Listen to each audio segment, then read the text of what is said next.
Okay, we are live. Hi, this is William Ramsey. Welcome to William Ramsey Investigates. On today's show, a very special guest. His name is David Gosselin, Gosselin. And if you listen to my show frequently, you know he's been on here in the past. We've spoken a couple of times. This will be, I think, our third episode. And it came to my attention about a month ago that he and two other people who've been on my show, Matt Ehret, EHRET, and Cynthia Chung, put out a new documentary, which I've watched today. I really wanted to watch it. I've seen stuff, but really was fantastic. And if you see this on the stream, you'll see the documentary. And the full title is Edgar Allan Poe's Final Mystery, The Tale of Two Murders. And it's really great. It's really fascinating. A lot of information I didn't know. It was also reacquainted me with Edgar Allan Poe because 30, 40 years, it's almost 40 years ago, I used to have an Edgar Allan Poe reader. It's a nice big thick book of all of his readings, and really enjoyed it.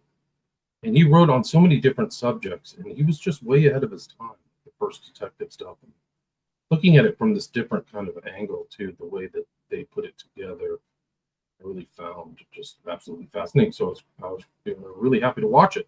And I'm happy to have Dave back. So Dave Gosselin, welcome back to the show. Thanks for having me, William.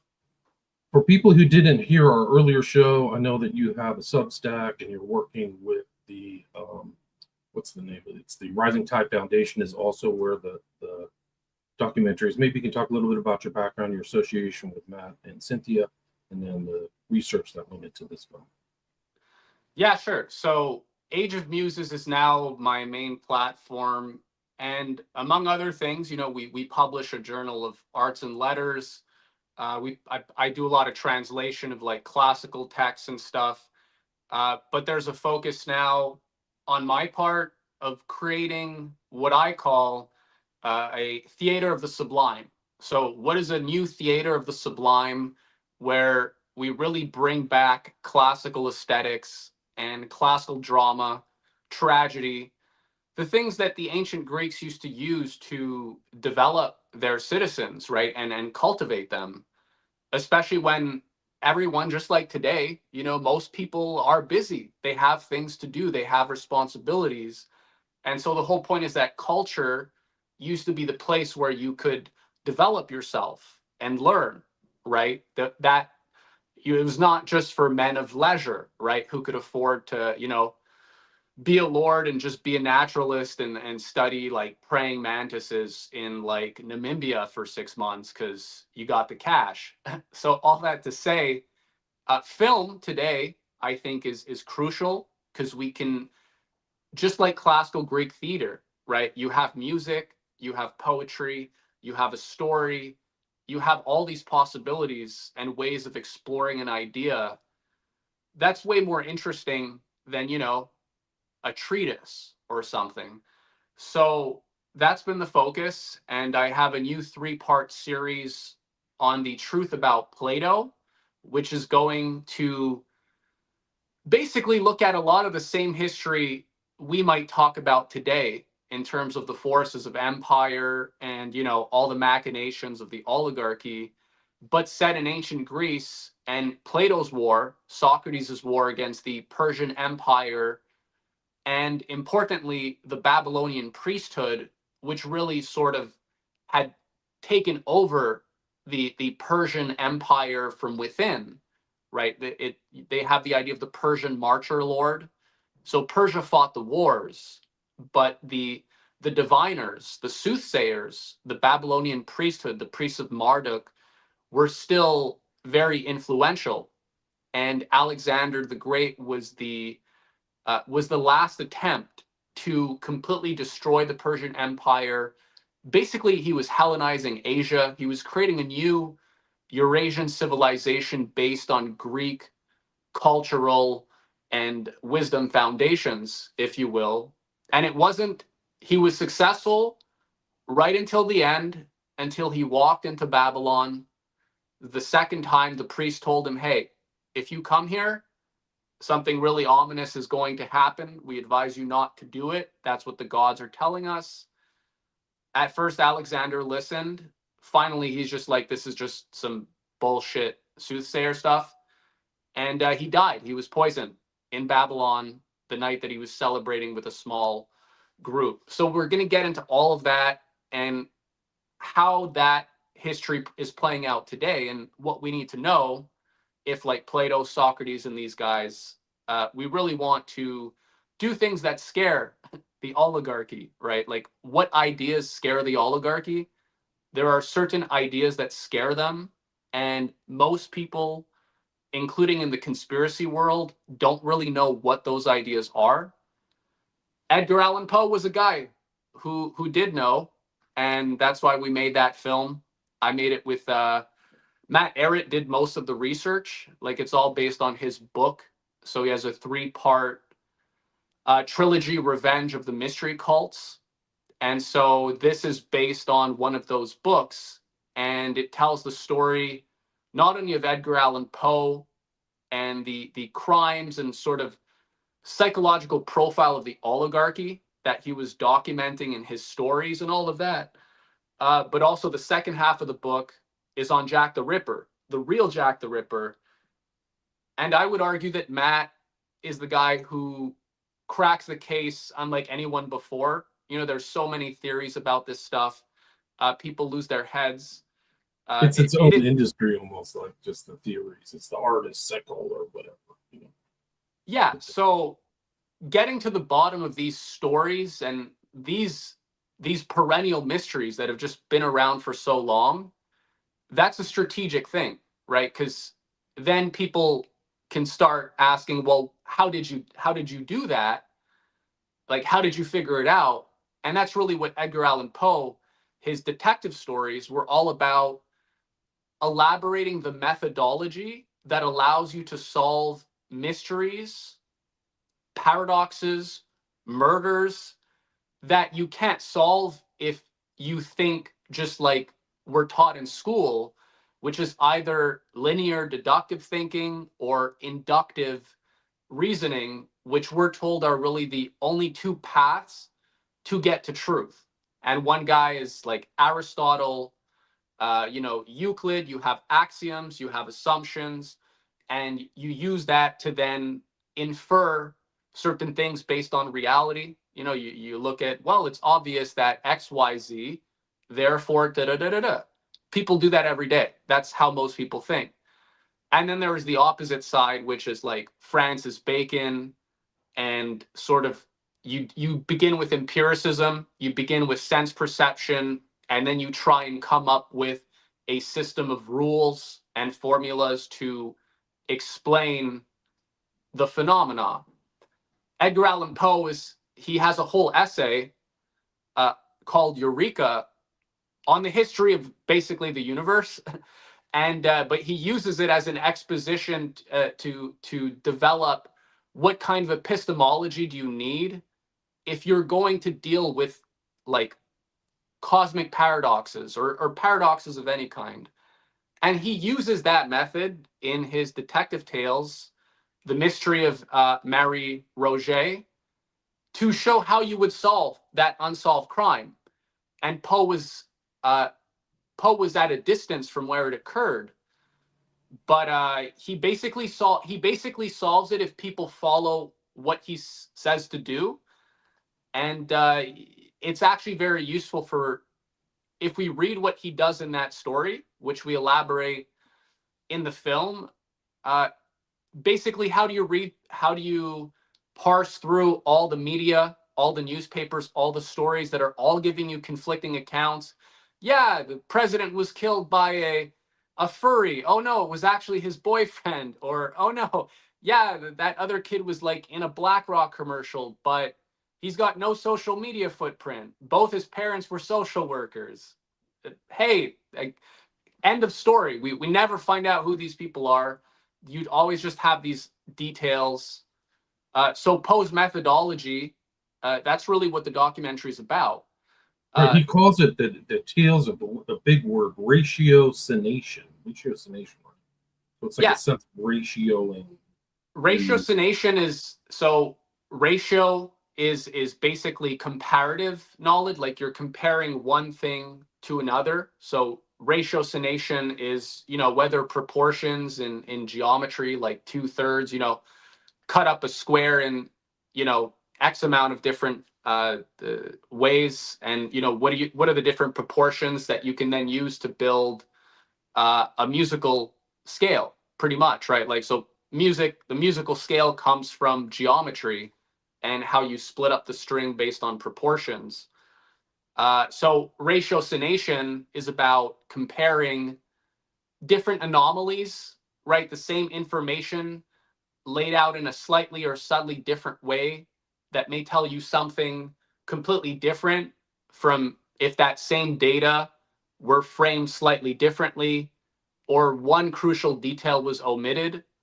So Poe is reading all the analysis of the experts who are saying, well, Mary Roget, she could have been killed. It must have been a roving gang, right? So they have like the same theories we hear today about weird murders. And I mean, you're an expert in this in terms of occult and ritual murder. You have the same things in the newspapers about Mary Roget's death. She was like mutilated. She's found floating at the mouth of Sybil's cave, which is this occult, has all these occult references. Still there, and there's a doorway to the like Eleusinian mysteries or something. Yeah, it's on the Stevens family built the Eleusinian fields, and they have this occult Sybil's cave, which is an analog to the original Sybil's cave in Europe, which was the epicenter for occultists and witchcraft and stuff. And there was an oracle and all that stuff. So all these are details that if you look at all the officials, nobody really talks about that. They're like, oh yeah, she was found at that cave. Right. It's her boyfriend who did it, Payne, and that's it. Close case, he's gone. And then he died too, right? This is all classic kind of like Eyes Wide Shut, True Detective stuff. Like close case. And what did they say? Mary Roget, oh, it's probably a roving gang. Just some ruffians, just kids these days, they're killers, right? Well, there is some of that, but usually, smiley face killers, all these things, right? These gangs, there's usually something else there. And so Poe demonstrates why basically all the official narratives are bullshit, but how you can know they're bullshit, and yet you can still use the stories in the media to piece together and make your own hypothesis. And so he's like a scientific thinker.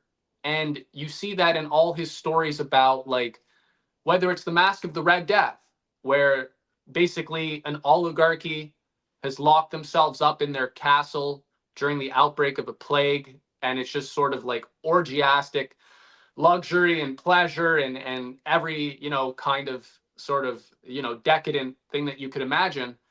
And yet they find themselves, at a masquerade with the Red Death, with the Mask of the Red Death. So they thought they were above it, but actually they put themselves in the perfect place for the plague to devour them all. In all his like stories of his a lot of his murder stories, the murderers usually end up sabotaging themselves, right? They confess. The old man, the killer in the Telltale Heart, who's killed the old man, he thinks he's made the perfect crime. He's hidden the old man under the floorboards.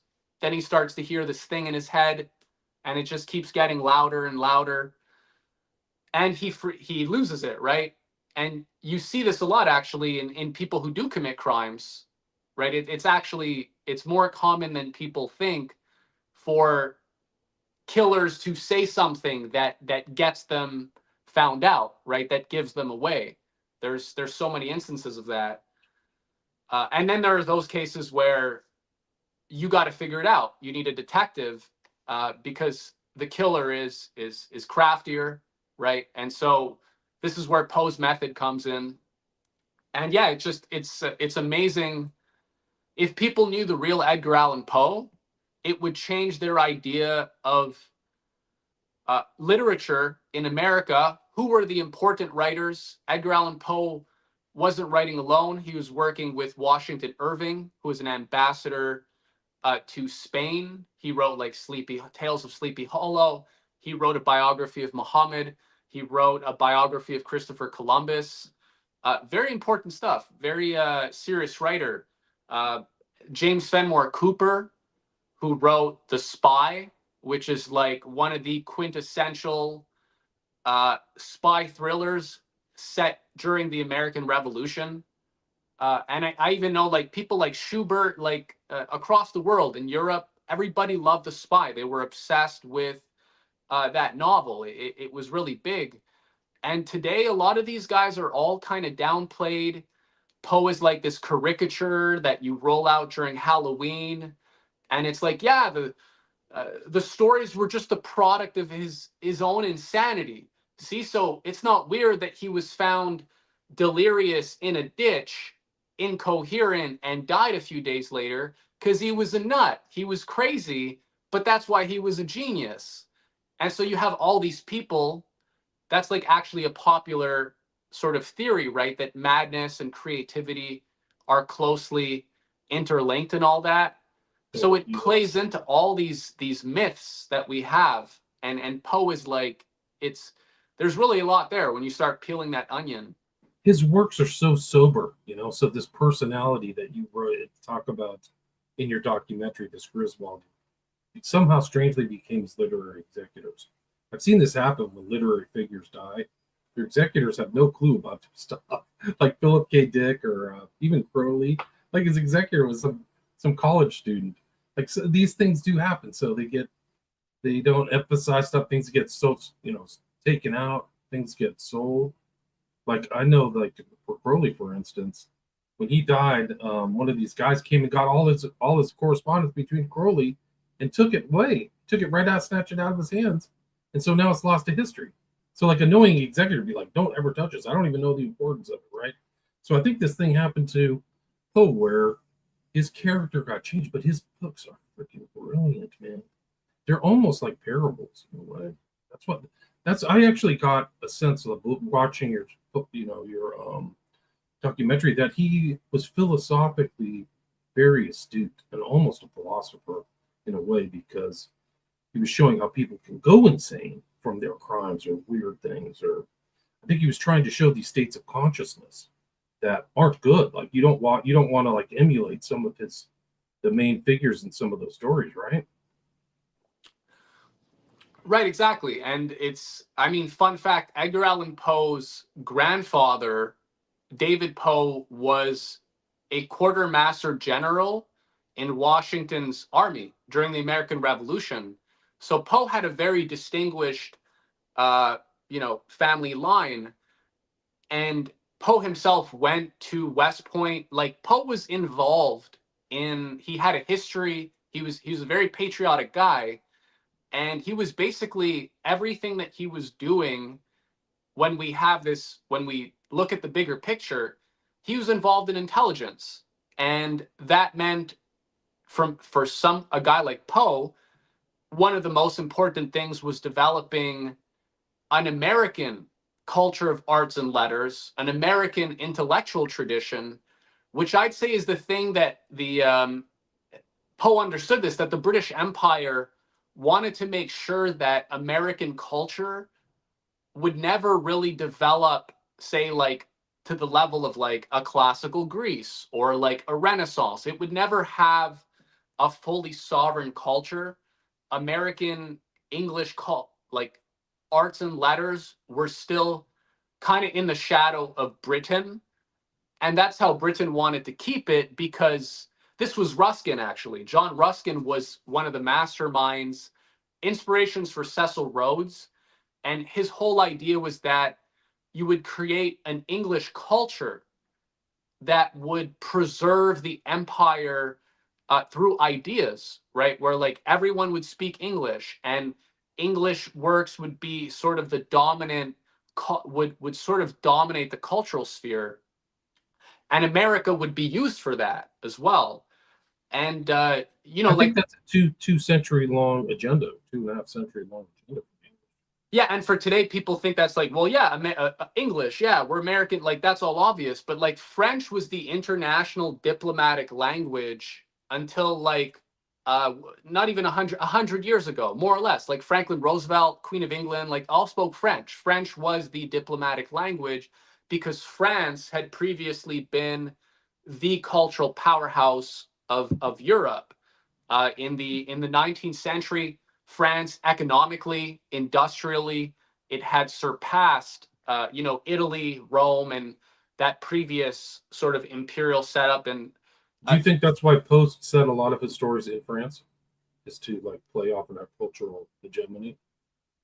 well, the thing is that so Poe's grandfather was close friends with the Marquis de Lafayette, who was the guy leading the attempt to have an American Revolution in France, which failed.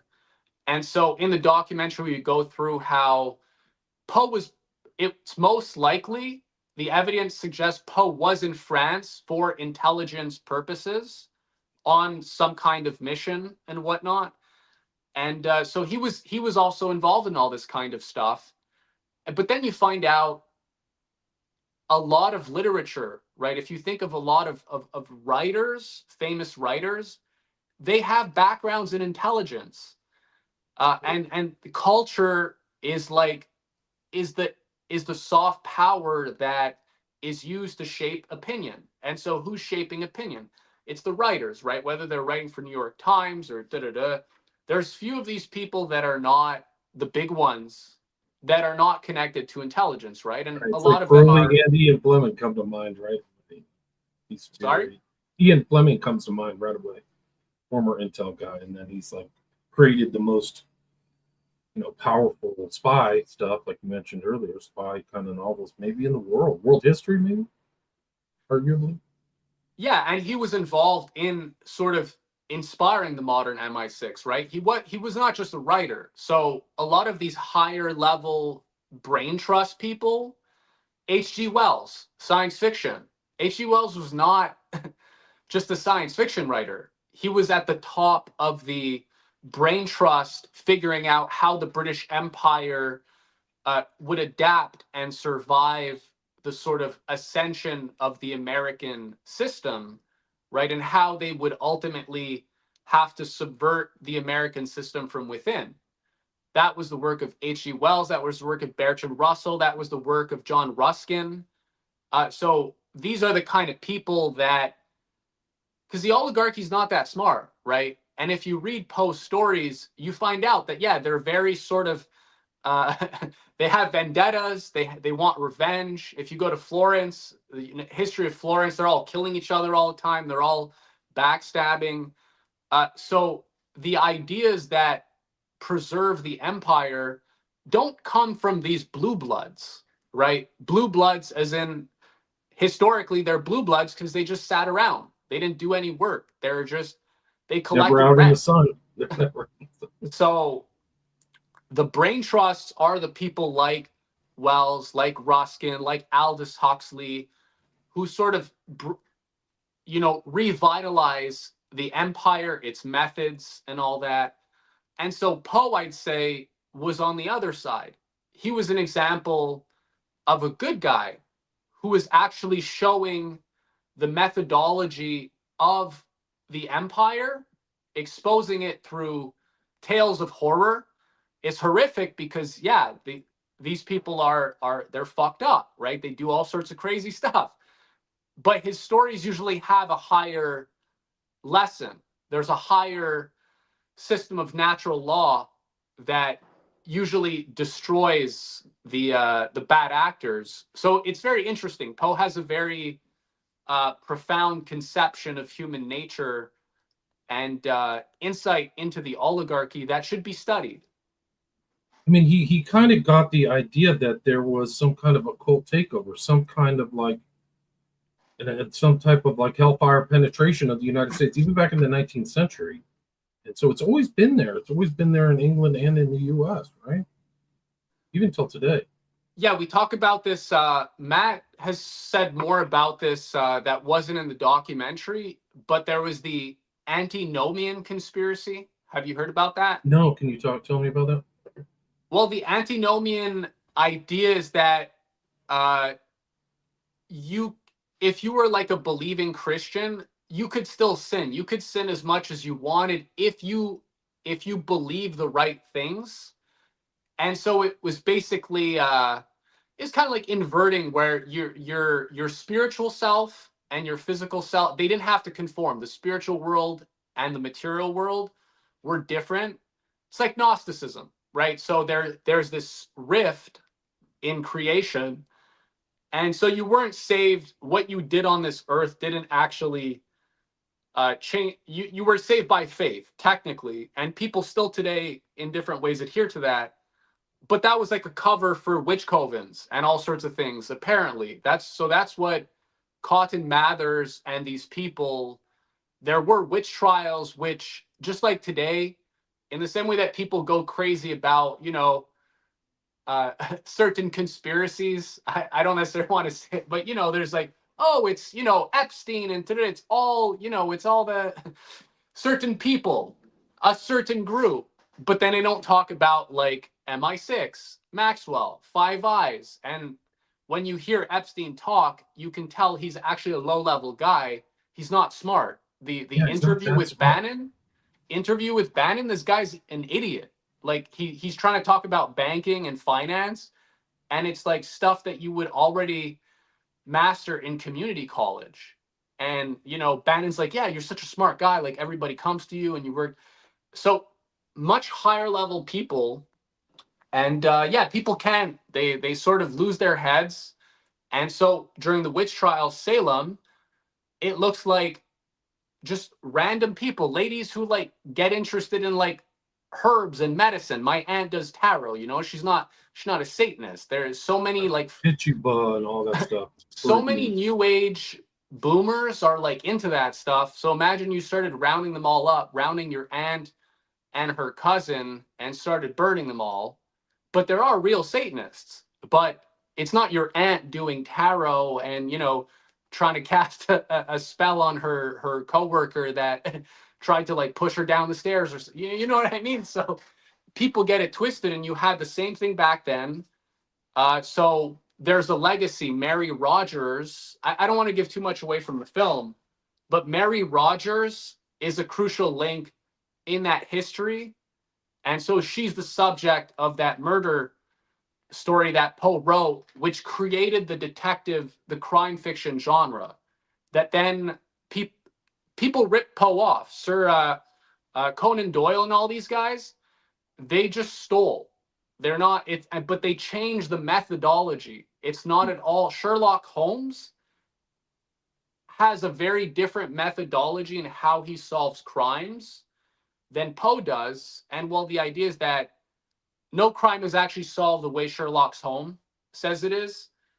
But obviously, if you're controlling opinion and you want to control how people think, you want to make sure they're not too savvy when it comes to methodologies and like knowing how to compare different approaches to knowledge and how you solve problems. You just want people to have opinions, to emote with certain beliefs, and you want the culture to be entertaining, but not that it makes people smarter. You don't want culture that really gives people access to their highest faculties and makes them not want to binge watch like sports and fucking Netflix for like their Forever. entire lives. Right. Like The three detective tales were Murder in the Rue Morgue, Purloined Letter, and the mystery of Mary Roget. Right, that's it.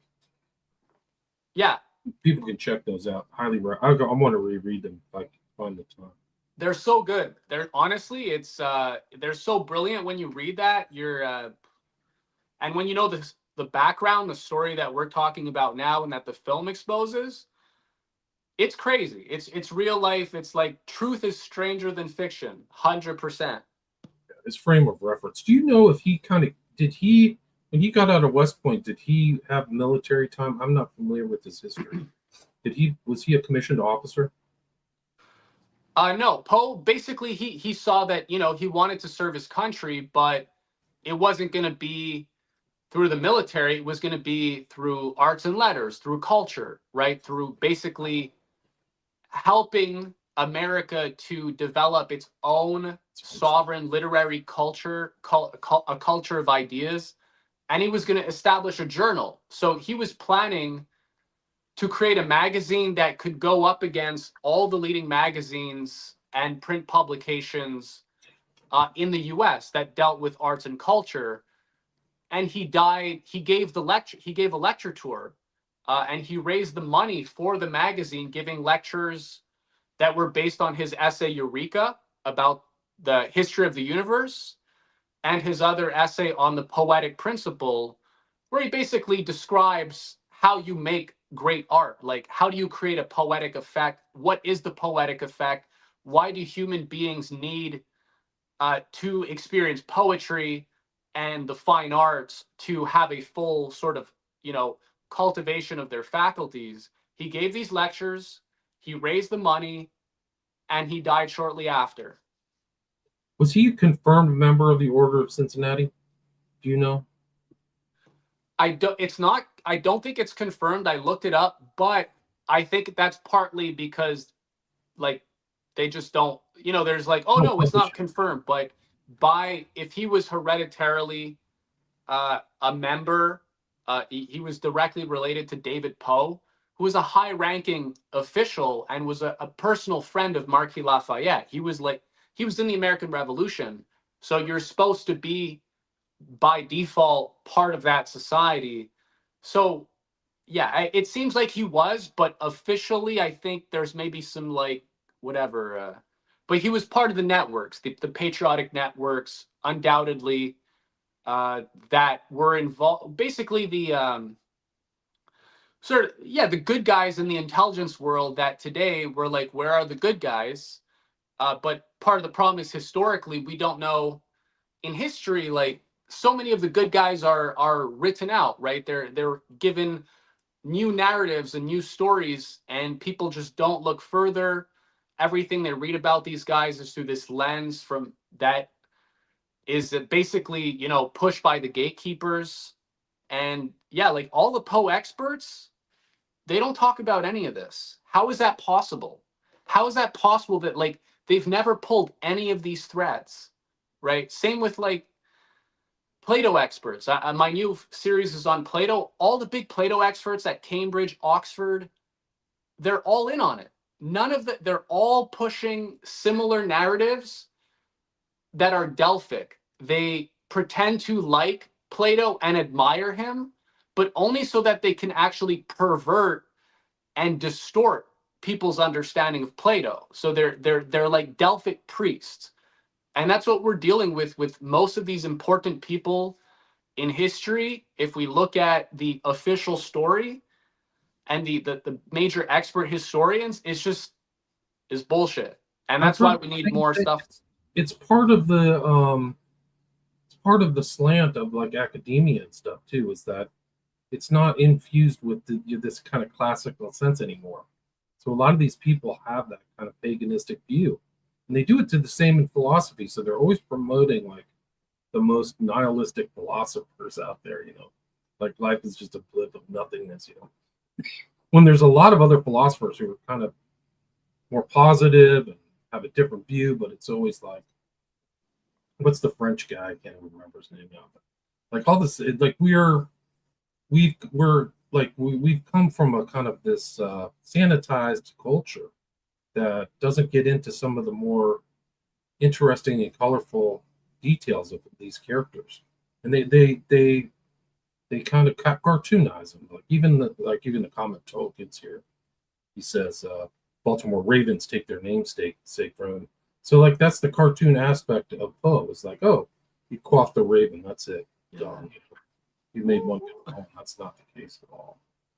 I think Yeah. you're right. I'm agreeing with you. You're right. So many of these other figures got to stay. Yeah, no, and I mean, I think that's actually on one of the highest levels. That's how you control people, because you demoralize everyone. And the most important historical figures, if you really knew how they thought and what they were about, you'd have a very different idea about yourself. You'd have a very different idea about history and how things actually happen in real time in history. So, like, today, people don't have a historical identity. They don't see themselves as in history. They see themselves as spectators. not actors, right? They're not modeling their lives on an intimate understanding of the inner workings of the mind, of the soul, of the spirit of these great men. They have these sanitized kind of like, it's still like patriotic and heroic, but Disneyfied, right? Like, think of all American Hollywood cinema about the American military. Sure, there's like, wow, patriotic and like inspiring, Top Gun, great movie, right? But it's not true. It's not real. That's not how these things actually work. And if you don't know how any of these things actually work, and your whole identity is conditioned by a series of myths created by opinion makers who are there to distort reality, and they praise, right? They'll praise America, but these movies, but for all the wrong reasons, and they downplay the real important things, and they overplay, you know, spectacle and just like flashy stuff that it just becomes entertainment. And that's really how like the mind is rotted out, right? Like, it's just a horror movie. You're just looking at like scary stuff. You just want to be spooked. You don't want to get into deeper psychology or like the nature of the soul, and like, why do people really do the things that they do? Because if people understand the deeper workings of the mind and the psyche, they're going to understand how to operate in the world effectively in a way that's not convenient to the powers that be.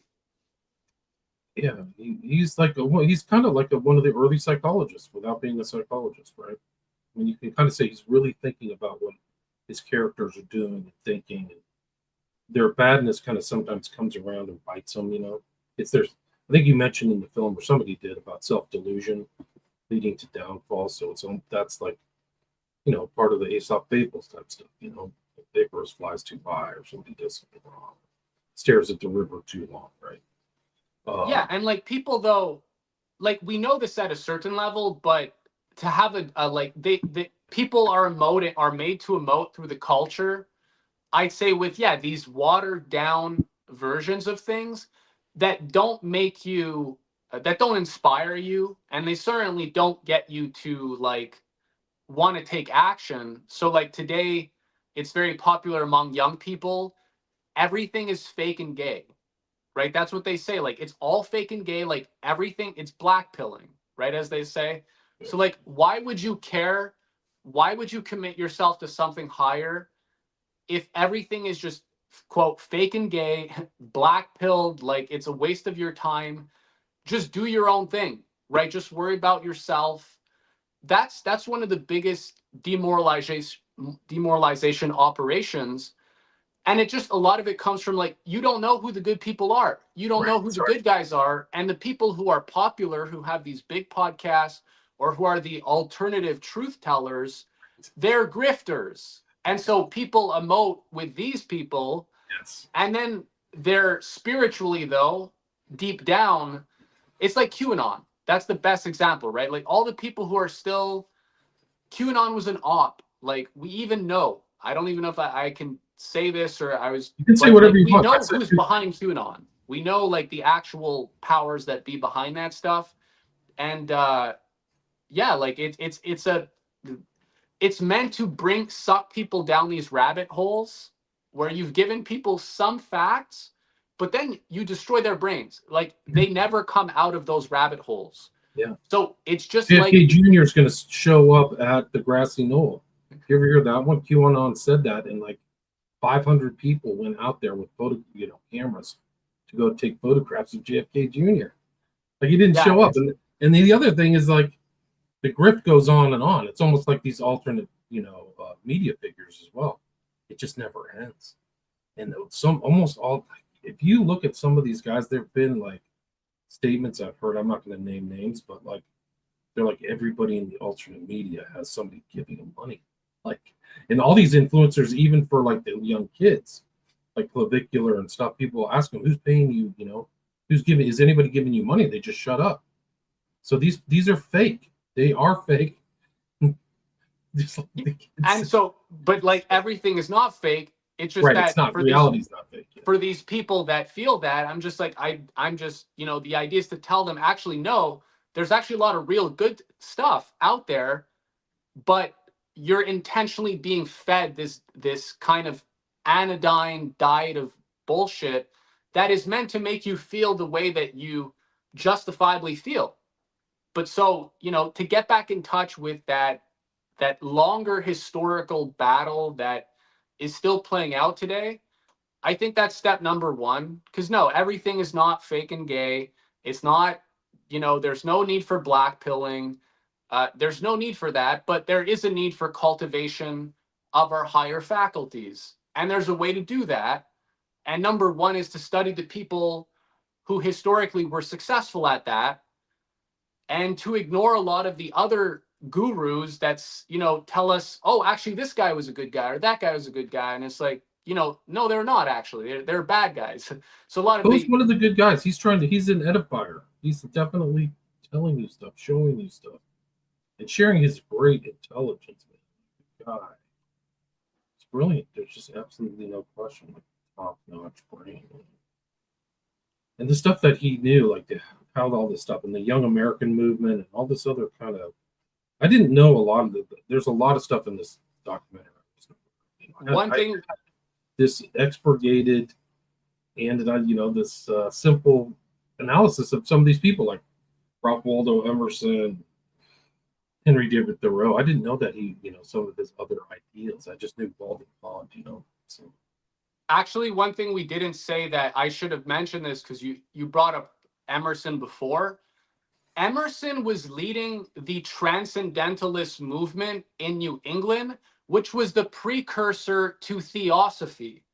Okay, so Madame Blavatsky and these people, transcendentalism is basically theosophy carried on the transcendentalist agenda, and it just retooled things.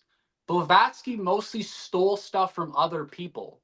So Poe's He's a confirmed enemy, Poe was going to war with Emerson. A lot of his stories attack the transcendentalists because the transcendentalists were basically Neoplatonists. And the Neoplatonists are the mystery schools. If you go back, Emperor Julian the Apostate, all these things, when he sought to reinstate the mystery cults and paganism, he was relying on his Neoplatonist teachers and teachings.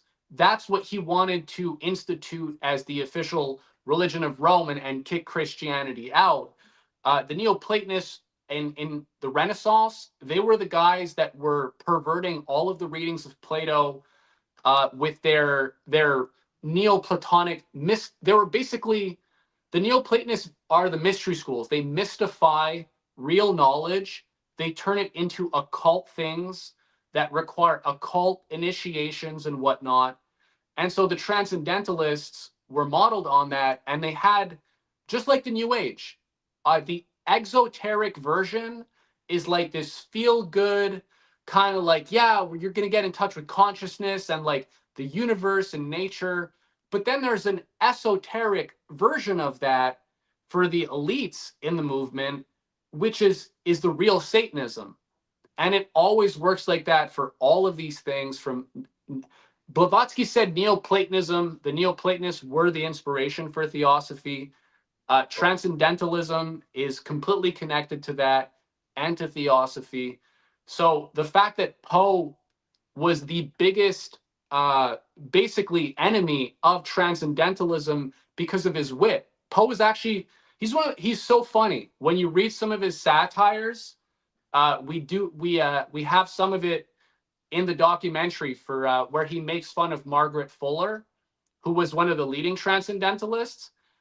I think it's hilarious. I've read a lot of different Poe stuff. It's hard to be funny in prose, and Poe actually manages it, which tells you that in real life, the guy was probably hilarious, which is also a sign, right? Like Socrates, all these guys, the real philosophers, they have a good sense of humor, right? They know how to laugh. Like you said, wit, yeah. And I think he didn't have he didn't have that we have today is a good marketer and influencer to help him look his image better. Like they should have had him, more better pictures of him, make him look dashing, something like that. Like this one picture that persists of him just kind of looking befuddled or Yeah, disheveled and like, yeah. Anyway, we're at the 45-minute mark. Do you have time to talk a little bit about your 3-part work on what is it? No. The Truth About Plato? Yeah, Plato. Yeah, I mean, I can say some stuff. It's also good. I'm still bouncing around the ideas, so it's good for me to like try and synthesize stuff. Yeah, I got about 5-10 minutes. Do you have 5-10 minutes? Basically, so this is it's going to be modeled on a series of articles that were unfinished, and so the third documentary in The Truth About Plato is going to finish the story that someone started writing in the 1970s. Basically explaining that Plato, Socrates, they were all involved in political operations to destroy the Persian Empire, which was the biggest threat to Greece. And the Persian Empire, for example, do people know this? Persian Empire controlled the oracle at Delphi. The Temple of Delphi, there was a network of mystery cults, the Babylonian priesthood, the priests of Marduk, who were basically they were like feudal lords. They collected rent, they taxed everybody. It was the most virulent kind of rentier sort of wealth extraction system where everybody was really dirt poor, and you had these priests in Marduk that collected all the tithes and whatever the payments and for prophecies. The oracle at Delphi, same thing. Every king, nobody would make a major decision geopolitically or otherwise without consulting with their oracle. I'll add that today, uh, it's not necessarily always known, but I do know that this is true. A lot of wealthy people, they all have mediums. They all have people that they go to get advice. And I believe it was Harry Houdini, or who was also super inspired by Poe. Houdini was involved in intelligence as well. He was showing how all these occultists, these mediums and people, how they perform their tricks, right? Because magic, the whole idea of the magician, going back to Simon Magus, is how do you fool people into thinking you have supernatural powers? Because then people want to get your knowledge. You have gnosis, you have sacred wisdom.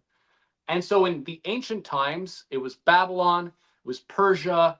There was a network of priesthoods, which I think to this day, there is an unbroken continuity. And the priesthood is not the oligarchy per se. There's a priesthood that, like in Rome, all the emperors would have to be initiated.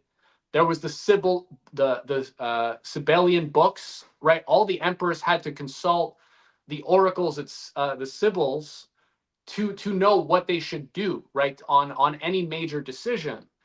So there's this spiritual control in the ancient world, and Persia was the kind of, just like the United States, is pretty much the Persian marcher lord of the last 100 years for an oligarchy that is not American, really. It's not.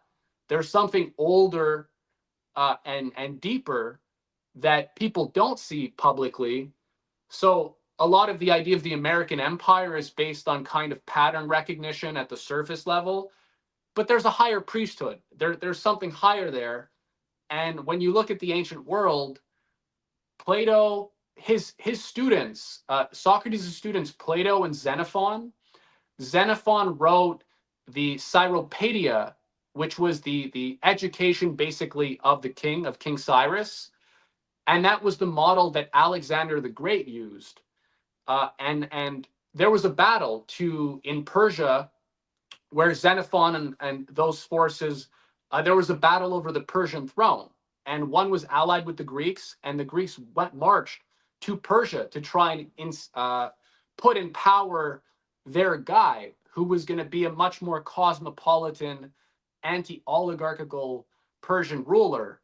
That failed. The Persian oligarchy, using the temple at Delphi and getting the different Greek states to always fight each other. That's where they're always fighting each other. It's always the same story. You get infighting And so then the alliances break down, and Persia just subverts, and they bribe people. Same thing. Venice did the same thing. They broke up the League of Cambrai when. So there are these moments in Never history where changed. the empire was like almost defeated. There are these very important moments that everybody should know about, whether it's in the ancient world or the modern world, where the whole fate of the empire rested on certain strategic questions or moments. And most people don't know what any of these key moments are in history or who was involved. So the truth about Plato will take the case of the ancient world to expose, that kind of story, which applies as much today. When you see how much trouble the empire is in economically, financially today, it's basically there's a moment where the Persian marcher lord, their system starts to come undone, and the inner core of the Babylonian style priesthood, who really controls spiritually, ideologically, they are exposed, and they can actually be defeated if people know how these things work. So we're getting into these kind of moments, right? And like Epstein and stuff, like people are freaking out. A lot of people realize that they've been lied to, but that can either be marshaled into like all that energy can be directed into like Jacobin terror, which was how the French Revolution was basically turned into a massacre and prevented from becoming a republic like the USA. Had it become a republic like the USA, more republics would have spread throughout Europe, and the oligarchy again back then, they could have lost. They could have lost all their power, but they managed to subvert it by relying on the rabble, mob rule, and just sort of you know using people's rage and all these things without any idea of what's going on strategically when they were at a vulnerable place. So likewise today, I wouldn't want to be the oligarchy right now. Like they have huge problems that don't really have any solution unless they totally change their modus operandi. But if we know how these guys think, they're not really prone to change or adaptation. They usually have to Right. bring in like they need to bring in people who will come up with new ideas. So we're seeing a bit of that. But again, there's like the priesthood, the inner priesthood, and then there's the Persian marcher lord. That applies today too. Yeah, it does. There's no question. Hasn't changed. It didn't change in the French Revolution, the Russian Revolution, other places. Nothing new under the sun. Yeah, nothing new. Even the communist overthrow of China, a lot of that stuff. They really just butchered a lot of those people. And, what came after it wasn't the Republican kind of an egalitarian equality system. At least that they said it was equal. Everybody was equally entertaining, if you ask me, in Russia. But it's a whole nother story. We're at the 55-minute mark. Where can people find your documentary and your other work? So if people just go to ageofmuses.substack.com, they'll find our whole Theater of the Sublime. They'll find the Poe film that goes back to the Poe film is hosted on the Rising Tide Foundation YouTube page. So you can find it one way or another. I see a text here, but Sure. yeah, ageofmuses.substack.com. I'm David Gosselin, and yeah, we have a lot more films coming, and that's really our main focus right now is highlighting these important and strategic characters and moments in history, since we are in a very pivotal moment in history. Right. I mean, we're in another Persian era right here. Like we're literally taking on the looks like something with the new Persian, nation at this point. Like something's going on, but which is really crazy. But a lot of great comments. Truman Show, we're the main actors. Yeah, I think this is a really good one too. It's Look Dissonant. Thanks everybody for being here. We had about 100 listeners, so thanks everybody. And go check out your stuff. Check out this documentary. It's really great. It's like eye-opening. There's a lot of things. I didn't want to ruin it for other people, but there's a lot of stuff that's very pertinent today. Mysterious occult deaths and stuff. that I've unfortunately been too well acquainted with. And again, the guest is David Gosselin, and his Substack is Age of Muses. I'll put a link there. And the title of his new documentary is Edgar Allan Poe's Final Mystery, A Tale of Two Murders. So thanks so much for your time. Thank you.